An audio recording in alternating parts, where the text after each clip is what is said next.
From Venture X Studios, it's JP, Kathy, and the crew. Oh, it might help if I put on some headsets so I can hear everybody, since everybody's going to be like on via Zoom today. And it may help if next time, Brett, make sure that I haven't rolled over the cord for the headset. So there you go. That's a little better. Okay, now I can hear.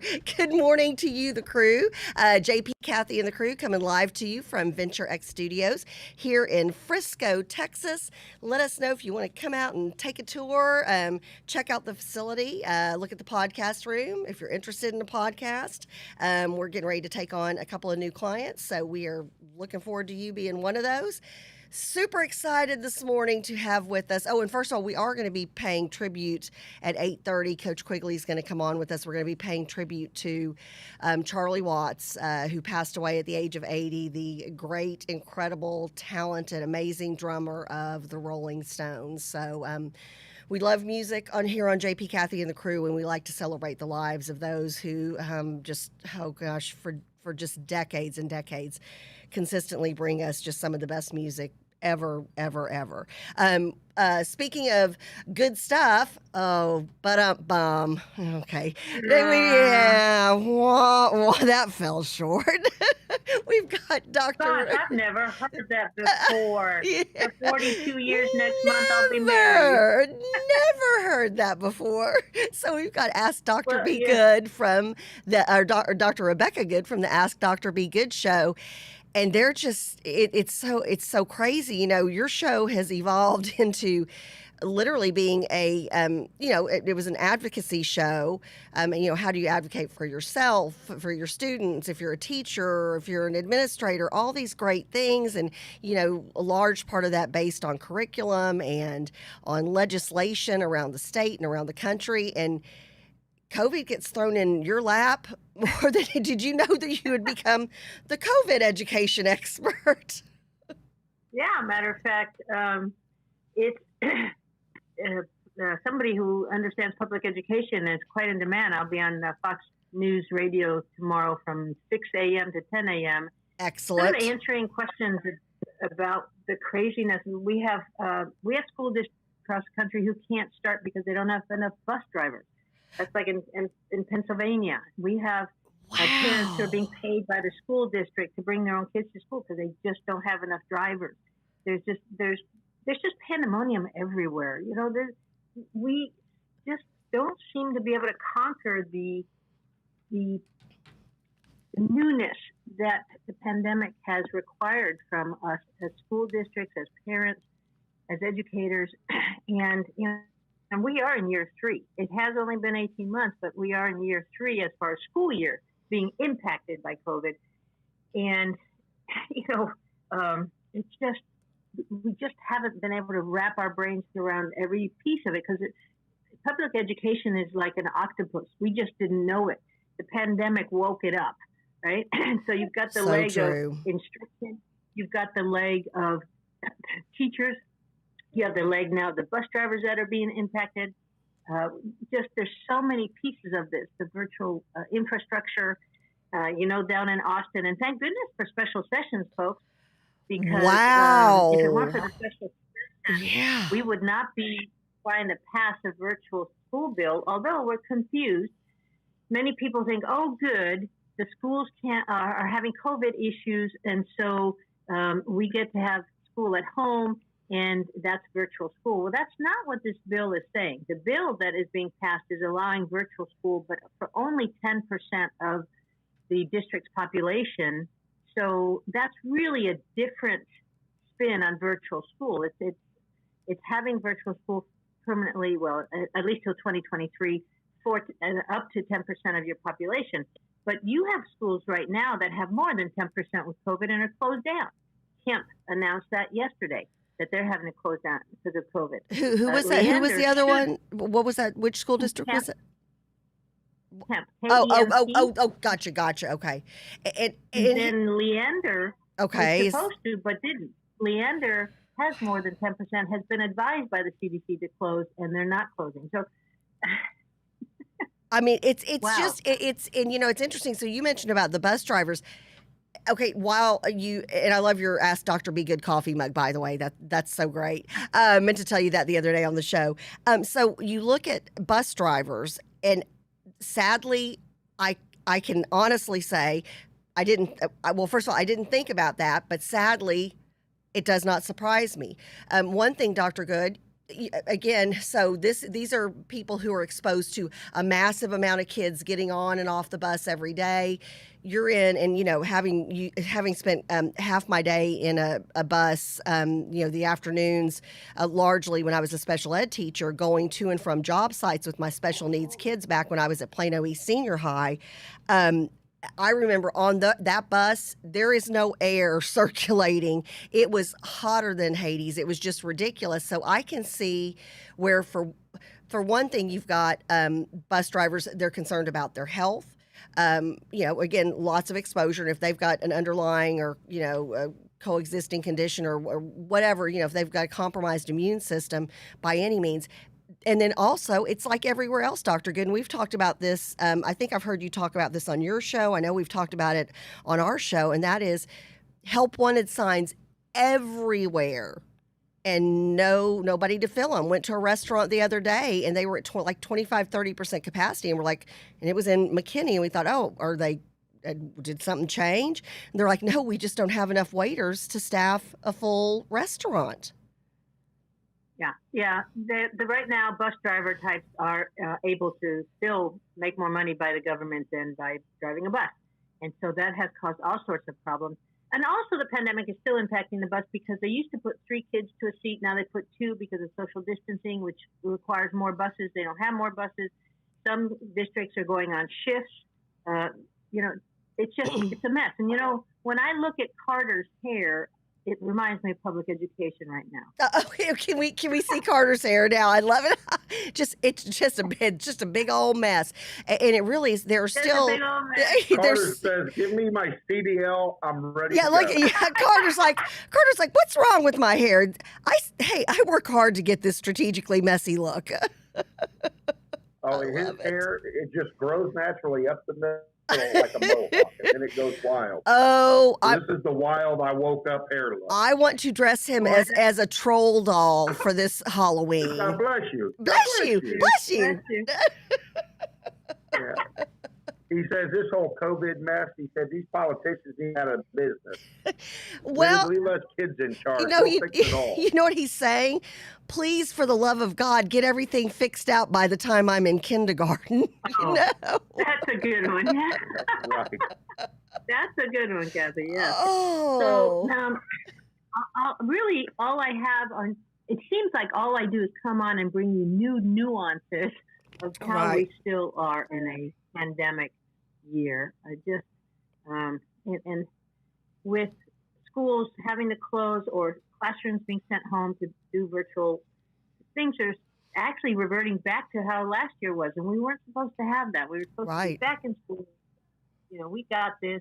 Most kids over 12 are vaccinated, and it's just not working out that way. And some of the school districts are gambling.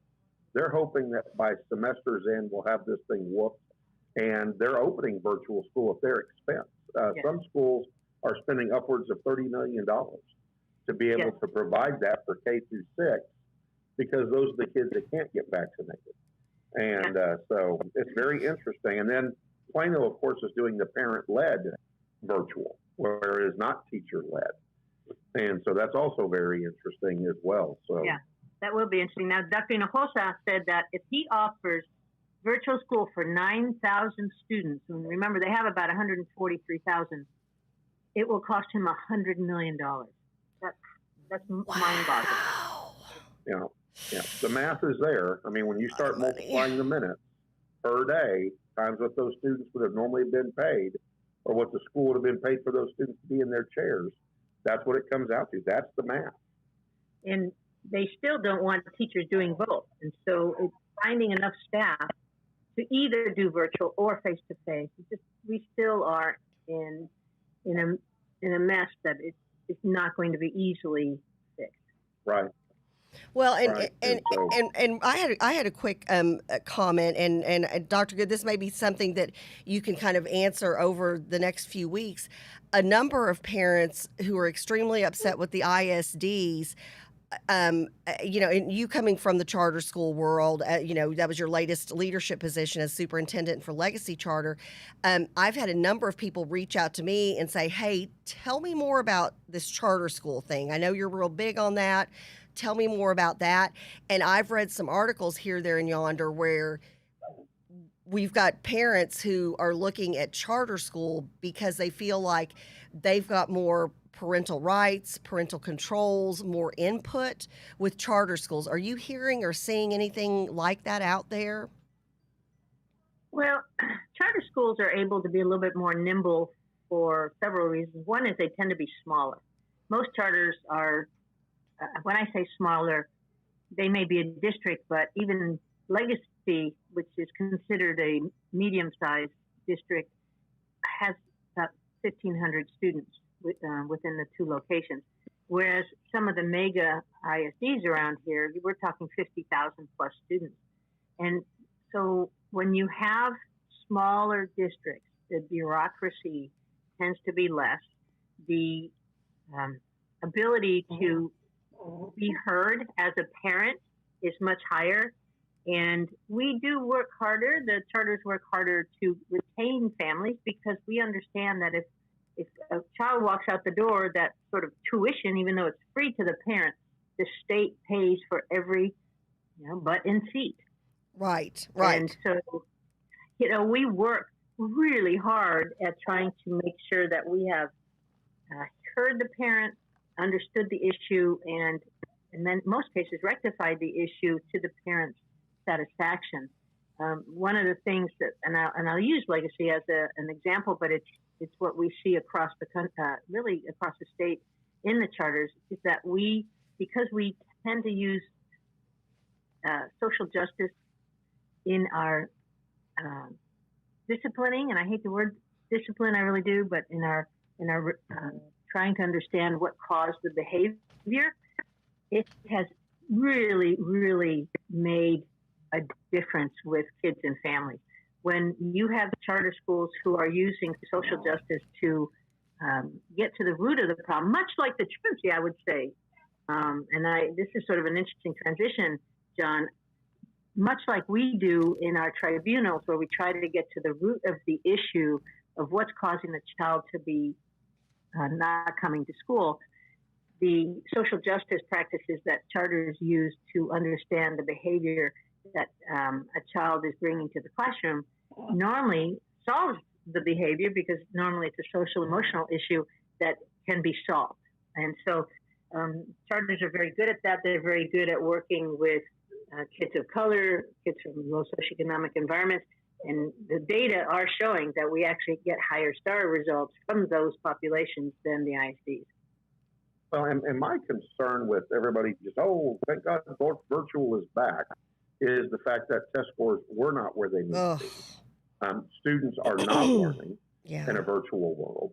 And here's the thing, I think parents, or I thought they figured out over that 18 months or however long we've been playing with that, right, that I'm not a teacher. I didn't go to school to be a teacher, and to try to teach my own kid is difficult because my kid will listen to somebody else, but they may not listen to me.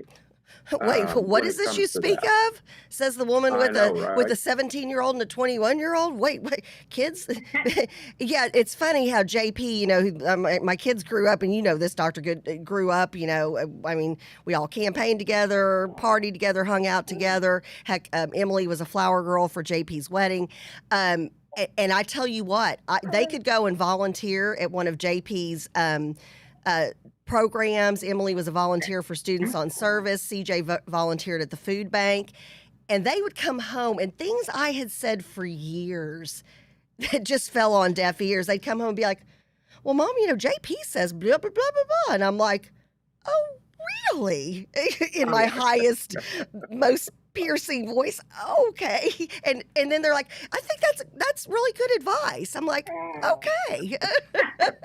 But that's why you're grateful when you have great teachers and you have great educators and administrators who are engaged in your kid's life, because you're right, JP, a lot of times, especially as kids get to be preteens and teens and all that kind of stuff, they are going to listen to a teacher. And so you want to make sure you've got the right fit and you've got the right folks that your kids are exposed to in the school. Yeah, you've heard me say that, especially today's kids cannot have enough caring adults supporting them, sending them feelings that they are valued as that teen that they are. Agree. So, agree. Any Agree. chance that you have to do that to other people's kids, right? So knowing that you might have a greater impact on them long term than their own parents. Interesting, Dr. Good. This kind of backs up some of the data you've talked about over the years. Elizabeth out of Arizona says she works at a charter school in Arizona, and she feels like parents of kiddos at charter schools are more engaged than some of the parents in public schools. So that's interesting. I think, again, if you make that choice, just like if you make a choice to homeschool, if you make a choice to, instead of buying a new car, every few years, you send your kid to private school. I again, and not that you're not engaged if you're a public school parent, but I think that's a choice you've made as a family. So you kind of see that play out. We do, and so I would encourage anybody who's curious about charters to find their nearest one, ask to tour. I believe most charters are now touring. A lot of them have their things online too, the 360 tours. So and most charters have a special nuance as far as their curriculum. For example, again, I use Legacy. Legacy has a dual language program, English, Spanish, and Chinese, taught starting in kindergarten. And then they have the early college, high school. They have STEM. So every charter has their little specialty. And so figure out if that's the specialty that you think you want for your child. All right. Well, Dr. Good, thank you so much for joining us. And always a pleasure. Dr. Be Good show on Sunday at 8 o'clock. Sounds good. Thanks, everyone. Right. Bye. We'll see Carter. you then. Bye, Bye, Carter. All right. And out of the fire and into the grease, or however that saying goes. Or out of the fire into the frying pan. Is that the one you're trying to? Of course, I always mess up all of those sayings, but I think that's it. No. I thought it was out of the grease and into the fire, or into the fire and out of the grease. I think it's out of the fire into the frying pan. That's an old saying. Well, we've got, what I mean by that is we've got Coach Q on the line. Good morning. You mean he's Coach hot? Good morning. He is hot. So we've asked Coach Quigley to join us. Last night, of course, we were discussing the Rolling Stones and all about what's going on with them. And then, of course, we discussed the fact that Rolling Stones has lost Charlie Watts, their drummer, at 80 years of age. And so, Coach Q, you are a Rolling Stones historian. Well, growing up in New Jersey, we got introduced to the Rolling Stones at an early age. So, Coach, give us a little history lesson on Charlie Watts and the Rolling Stones, when they actually started off, how their name became their name. Kind of catch us up to speed. Well, Charlie Watts was born in Kingsbury, England in 1941, and he just celebrated his 80th birthday in June. He was actually trained as a graphic artist. He got into the music playing rhythm and blues. He was not a flashy type of drummer. He liked to set the tone and the rhythm for the band. He really grew up with no music idol. He was known for his skills as a snare drummer in blues clubs in London. Now, and Coach, he had a bout with cancer already in his life, did he not? Yes. Back in 2004, he battled throat. And even earlier this month, when they were getting ready to start the No Filter tour, he had dismissed himself from the group. And, sadly, he never missed a tour since joining the band in 1963. Now, what did a lot of his band members say about him? What was he to the band? Well, to the band, he was the man behind the scenes that did a lot of the stuff that, because like a graphic designer, he did a lot of things like designed the album covers. Wow! Okay. So for those youngins who are tuning into the show, you know that album covers, they're kind of like, wait, albums? What? Back in the day, I mean, literally, like my album covers were just some of my most precious prized possessions that I had. An album cover back in the day said everything you wanted to know or needed to know about the band, about the album they had just put out, and the music that would be on it. And I had no idea until yesterday when he passed that he had anything to do with the album covers. That's amazing, because there are some of the most iconic album covers were those of the Rolling Stones. Yes, like the Some Girls one that came out in '78. He designed that with all the pictures, and he really didn't have he didn't design the Tongue and Lips logo, but he thought he gave some ideas on what should it include. Yeah, that's just amazing. What an incredibly talented individual. Somebody who, obviously had the music talent, but then the talent as a graphic artist as well. And, and I wonder if that may be one of those things that people are, even fans like myself, are just finding out now with his passing. And you mentioned something, he and his wife, and we're throwing up a great picture of Charlie Watts drumming. But you mentioned something about in Hollywood, and especially in rock bands, longevity in a marriage is not really something you hear of very often. But you were texting last night, and I was blown away to hear about he and his wife. Yeah, it's not a very sound environment for that, is it? I mean, No. But he's 57 years. He was married to the same woman. Wow. Like this, wow. Kathy, in 2006, he was Vanity Fair's best dressed rock and roller, world's best dressed man. I believe it. He always looked phenomenal, just always looked well put together when he was younger, when he was older. And now that you talk about the graphic art component of his life, then that would also kind of explain to me in my head why the guy's also a fashion icon as well in the rock world. He lived a quiet life, and he had a love-hate relationship with touring. He really didn't like going on tour. I would bet it had to do something with Mick Jagger and the group of guys that he was running around with. He kind of stayed to himself.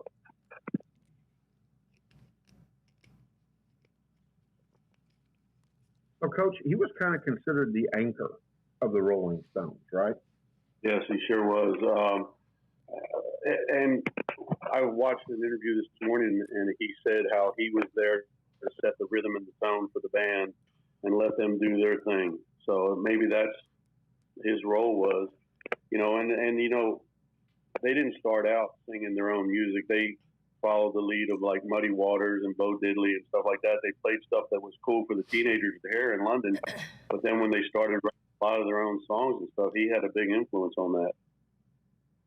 Well, and of course, the Rolling Stones, they're supposed to be at Choctaw, if I'm not mistaken, coming up here real soon to play. And I wonder if they'll do some tribute to Charlie Watts. Oh, they will. Did you see the tribute band members made in Mick Jagger? No, have not seen that yet. And I want to, as a matter of fact, that's what I pulled. Charlie. Mm-hmm.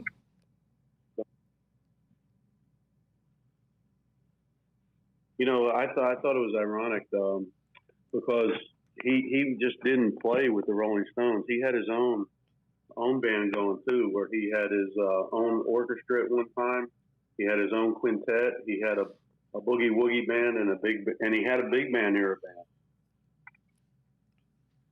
Oh, I see, and I love that. So now I'm going to go look up that music. I love the big band era, and I had no idea. Again, this is one of those things I've always known. He will go down in history as one of the most amazing rock drummers. of all time, and it just has so much admiration in the world of music. But the things you find out about him, like I said, I'm just blown away now. I've got to go back and look at all of the album covers for the Rolling Stones that he had input on, because that just fascinates me. Again, that's another connection with the love of music and rock music in particular. And some of the things that you've got Sir Mick Jagger and Keith Richards and some of the star, all the different stars out there, all their tributes to him. People have nothing but the utmost praise and just kind and gracious words and so much respect for the man. And just what a life well led. And I think when you say he was kind of the anchor of the Rolling Stones, it reminds me of a story. A buddy of mine had come back from fighting in the Vietnam War, got a job overseas with a record company, and ended up, entertaining some of these different bands. And he talks about one of the times that he was working with the Rolling Stones, and Keith Richards rode the same elevator up and down from midnight till 4 a.m. And just at one point, he said the door would open. They'd be like, "Mr. Richards, would you like to go to your room?" And he's like, "Oh, okay, I'll find it eventually." And, was just sitting there sitting on the floor of the elevator smoking a cigarette. So I would imagine Charlie Watts, from what I'm learning about his personality now, he probably felt like he was herding cats sometimes with the Rolling Stones. Love them. They're wonderful. But I have a feeling they're a handful, especially in their younger days at the hotels. It's do you have a favorite Rolling Stones song? My favorite Rolling Stones song is Little Red Rooster. It goes back to Blues first album, 1966, the Aftermath album, it was their tribute to the blues. Yep, and I'm gonna have to listen to that one. Paint It Black. I guess if I had to say, 10 songs jump to mind when you ask me that, but if I had to say one that literally I could listen to over and over every day, I think I'd have to go with Paint It Black. Well, there's a number of ones. They were part of what's called the British Invasion, and yes. They started out back in the 60s. They were invited to play on the Ed Sullivan Show. And my dad worked for RCA, and we had the TV that had the stereo, the radio, the TV. It's one of those things in the house back then that you could see but you couldn't touch unless Dad wanted you to get up and change the channels. Oh yeah. But, yes, the kids were the channel changers back in the day. Yeah. But we had that, and we'd always get together as a family and watch the Ed Sullivan Show, and they play Satisfaction, and the next song they played, they had to change the words to it. Instead of "Let's spend the night together," they had to play "Let's spend some time together." Oh yeah, because back in the day you couldn't say that. Yeah, let's spend the night together. Yeah, that would nowadays. Oh my goodness, if that I wish that was the only lyrics issues we had to deal with as parents nowadays.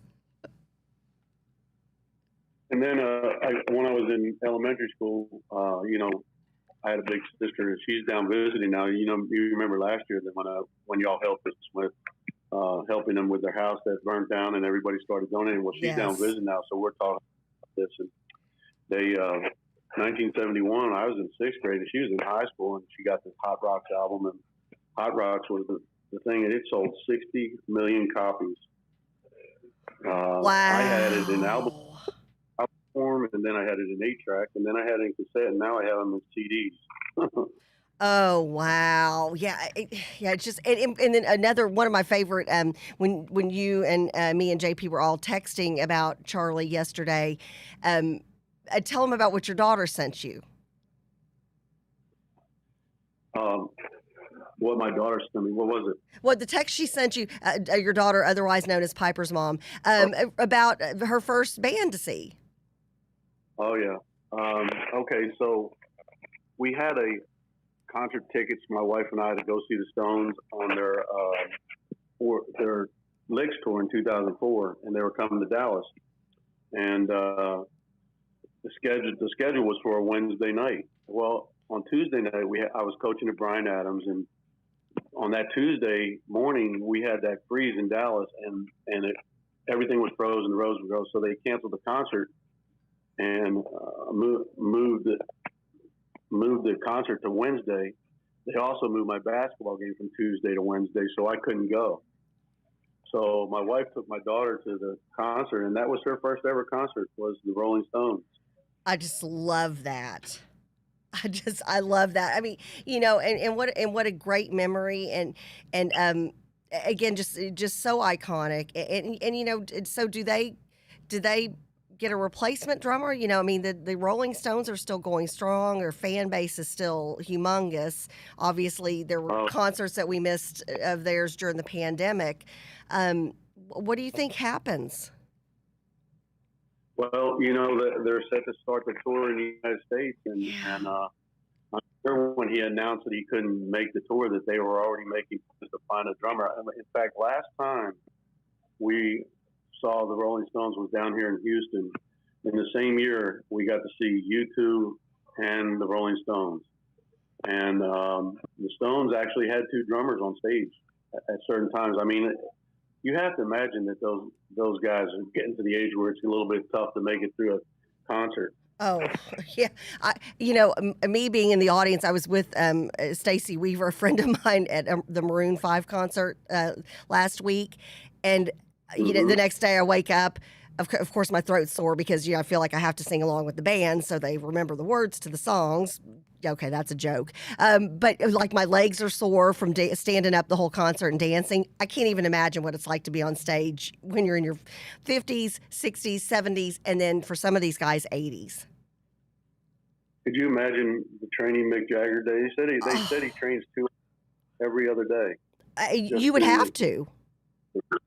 The energy he brings. Yeah, you would have to, and especially because they want to deliver the same show that they've delivered consistently, and you'd have to be in great shape for that. What vitamins are they taking? That's what I want to know. Well, we knew at one time they weren't just taking vitamins, right? Well, and that's what I'm thinking. Now they've got to take like the, all the antioxidant things to offset what they took in other decades, I guess.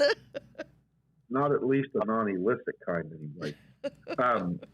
Well, Coach Quigley, thank you so much for popping on with us this morning. I know you've got family in town and you're driving and busy, and I just wanted to thank you for sharing your memories about the Rolling Stones and Charlie Watts. Thank you, Coach. Well, and enjoy the video I sent you of Piper. Her favorite song is the Rolling Stones, and that's who you Start Me Up. I cannot wait to see it, and that's in my top 10. So Piper's got she's got good taste in music. Thank you, Coach. We couldn't have imagined doing a Rolling Stones tribute to Charlie Watts without you. So thank you so much. I appreciate you guys. All right, Coach Q. Love you, Coach. All right.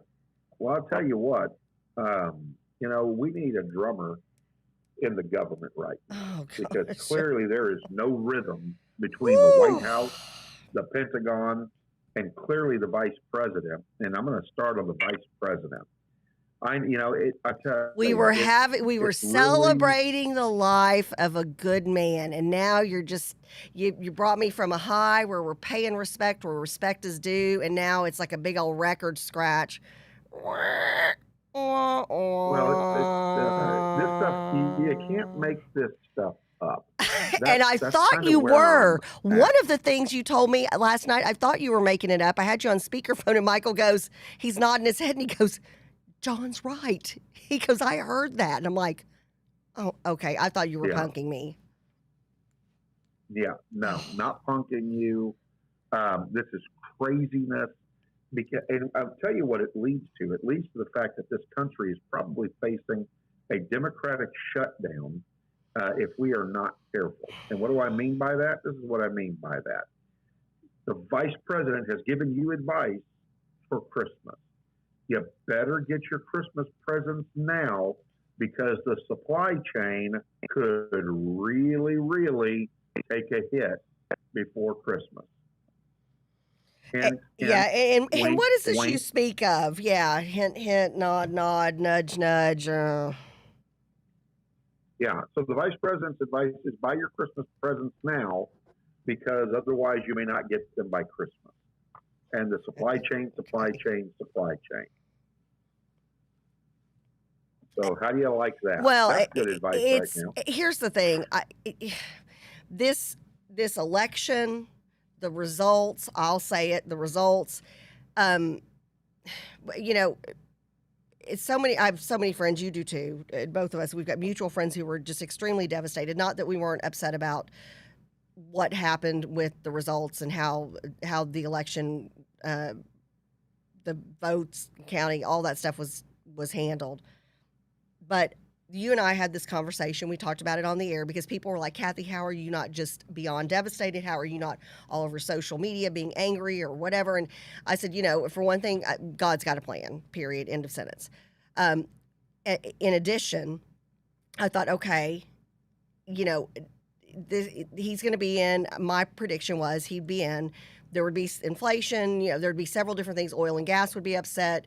You know, a lot of different job groups that were doing very well with job growth and job opportunities under President Trump. They would be disenfranchised. They'd be back to lower paying jobs, things of that nature. And you and I talked about this. JP is like, you know what? Hey, and in 2022, we're going to have, you know, we'll get the House back, and you know, we'll have we'll have a solid majority in the Senate. You know, because we assumed there'd be so many things people would be upset about that they would have you know, we'd have Republican victories in the House and the Senate in the midterm election. And then, you know, any damage Joe Biden had done could be undone because we wouldn't be too far down the road. JP, we could not have been more wrong. This president has not even been in a year, and it's devastating. This administration has been devastating. Right, and I want to get back to the vice president because I'm not done. I'll move on to the president here in about 2.5 minutes. But here's the thing, right? She's in Vietnam. She can't, she's in Saigon. Can't get on. No, we're Singapore. She's in Singapore. Can't get to Vietnam because of the Havana. I don't know if they're calling it the Havana flu. I can't remember what they called it. That all of a sudden has broke out into the Vietnamese Saigon area. And so she decides it's a good time to pass on the fact that Christmas time it's now time to start ordering your Christmas gifts in August. It's fear mongering. Well, I don't think that's appropriate, number one, because we've got Americans and Afghan American loyalists who are stuck behind enemy lines, and the Taliban has now released that they're not allowing the Afghans to get to the airport. Americans are being beaten on their way to try to get to the airport and are having to jump back into seclusion. And the vice president thinks that it's a great time to come out and talk about, well, we should buy our Christmas presents in August because there might be a supply chain issue. Wink, wink, wink. Yeah. Well, here's the thing. In this country, within our continental borders, small businesses, big businesses, and citizens need to stand up and tell the federal government, this is why there was an American Revolution. And if you don't stop trying to impose your will upon the states, we're going to start dumping tea back into the bay. And so people have got to stand up to this. Yes. Are people getting sick? Yes. Are people going to the hospital? Yes. Are ICUs getting busy again? Yes. I think this is just like Dr. Clovier has said, part of our existence. And we're going to have to learn to live within it. For example, the Delta variant in Lambda shows up. I've started taking my vitamin regimen again. I've become more disciplined. Oh, I've got everybody in my family. You know, my daughter came over yesterday, and the first thing, you know, she lives on her own, and of course I, you know, always stock her up on vitamins. First thing that I did when she walked in the door was I said, "Here, take these immunity vitamins." She's like, "Mom, I already took the vitamins, my other vitamins this morning." I said, "These are different. Trust me." You know, I'm all over my son, my husband. We're doing the same thing. You know, it's back to making sure you're doing those extra things to make sure you don't get sick. Yeah, I mean, so the bottom line is that the American people need to take back the American dream before the Biden-Harris administration shut us down completely. And so that's number one. Number two, and Kathy, you had mentioned this, in regards to her response to women being stuck behind enemy lines in Afghanistan. Oh, don't even. Well, again, I'm going to go back. I am even. Well, no, and I know, and so I'm going to chime in because I heard, read another article about the lack of concern for women. And here's somebody, and again, I think the Christmas thing, that's part of this administration's, what they'll go down in history for when everybody gets their minds back to normal thinking, fear mongering. Oh, you better buy your Christmas presents early or else there's nothing there won't be anything under the tree from Santa, blah, blah, blah. This is all about fear mongering. And it's just ridiculous because people have enough concerns in real life. We don't need an administration that gives us lack of hope and actually scares us. That's ridiculous. Read another article where her lack of, she's one of those when the women were out marching with the pink hats, and anytime there's any kind of, feminism this and feminism that, and she was on the stage, as a presidential candidate during their primary, thumping her chest about how she's a strong woman and she's here to represent women and blah, blah, blah. What about the women in Afghanistan who are being raped, who are being killed, who are being held hostage? God knows what's happening to them. Yeah. Where is the concern for those women? Where's the concern for the young women coming across the border, and they're already sex slaves coming over from Mexico, and she's the border czar, whatever, and where is the concern? She should be there, and there should be thousands of women on the southern border up in arms saying, do not let these young women come across into America as sex slaves. Where's the outrage? Well, it doesn't fit their agenda, so there is none. It doesn't fit, right. It doesn't fit their agenda. It goes against their president and their vice president. And here's the other thing. Kamala Harris is getting ready to go to California at some point to campaign for Gavin Newsom. And Californians have no respect for her. No, her own want nothing state. to do with her.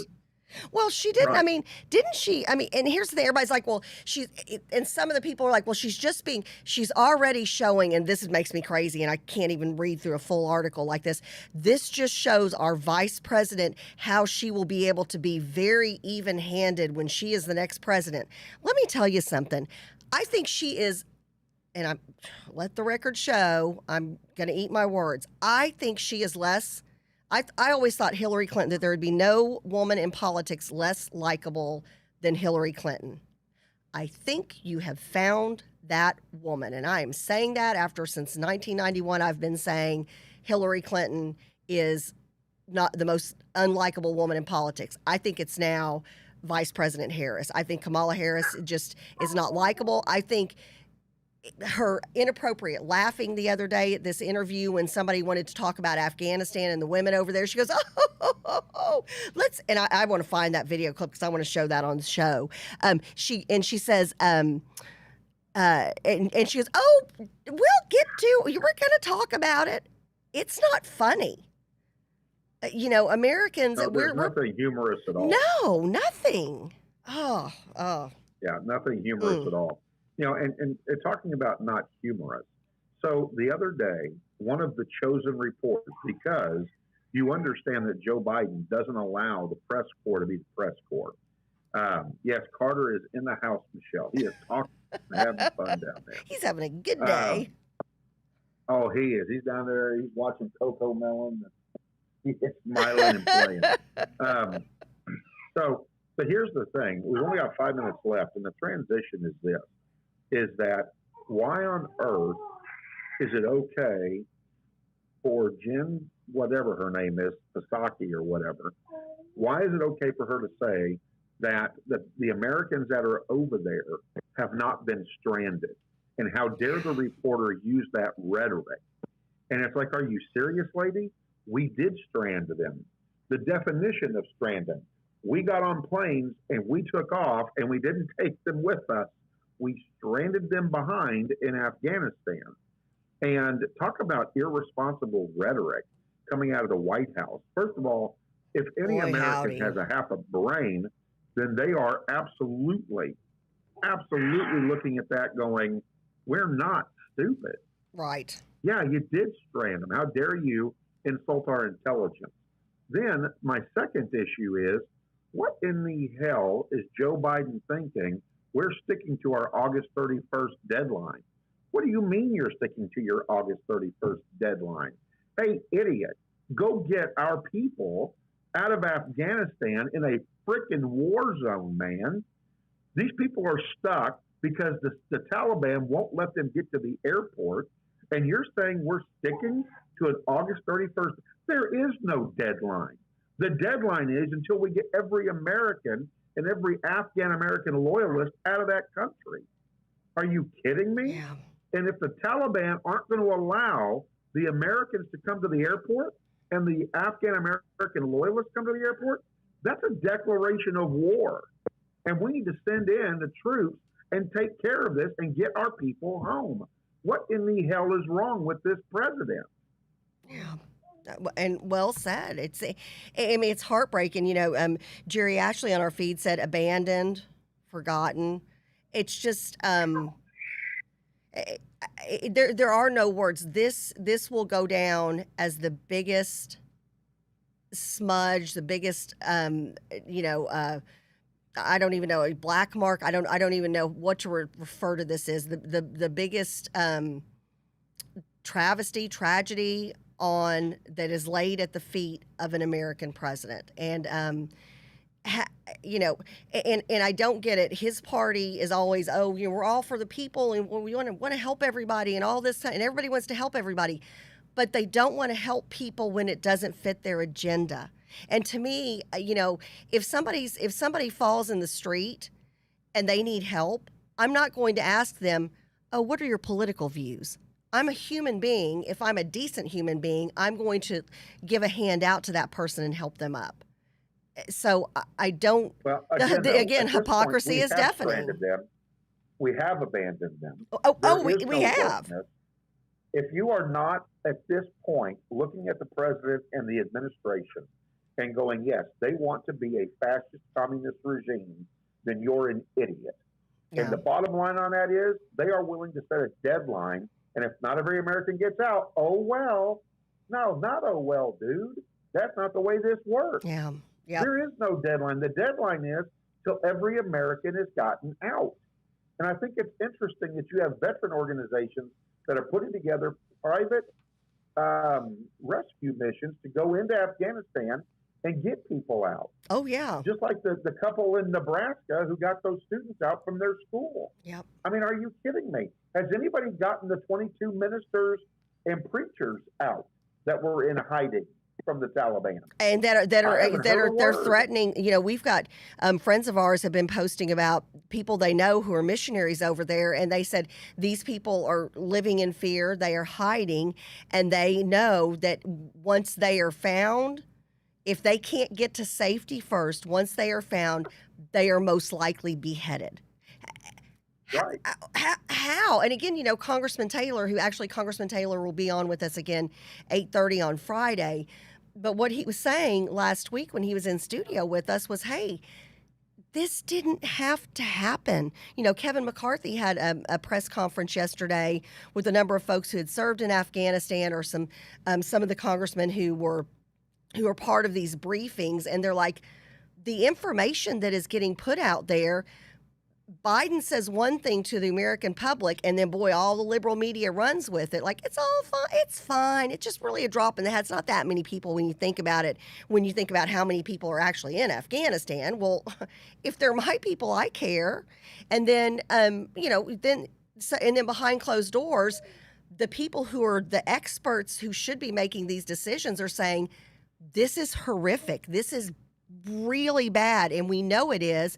Here's the advice we gave. This advice was not taken. So where's the disconnect? Somebody please step up and tell the truth. And I feel like I know the truth is Biden is acting unilaterally, or whoever's telling him, whoever his puppet master is, and it is a disaster. And it impacts thousands upon thousands of lives that they matter to us over here in America. Well, and you're trying to find some kind of logic in all of this, and you're trying to figure out the explanation. There is no explanation. You're Here's where I'm right. at. You're To right. hell with all of it. I don't care who didn't listen. I don't care who listened. I don't give a shit. We're at the point right now. Got earmuffs where you for have gotta Carter. well, keep them on. Get your shit together. Send troops over there. Get our people out. Yep. I don't care if it's September 15th. Take care of your business. We're Americans. We don't leave other Americans behind. And Yep. then go in and kill the rest of the Taliban before they destroy everything that women have done over in Afghanistan. There will never be another woman judge. There will never be another woman politician in Afghanistan. Oh, If media. this is- Women have been ripped off the air, because they're not allowed to show their face on the air anymore. It's job after job. What about the little girls who are over there learning to read and learning math and learning how to speak and learning, and having an education? What happens? Yeah, I mean, and there have been people that have come on the air for major news networks that are calling from Afghanistan saying the State Department's not contacted us. We don't know how to get out. We need help getting out. And again, how dare any of us? We have blood on all of our hands. Yeah. And so something's got to be done. My question is, where's the next Ross Perot?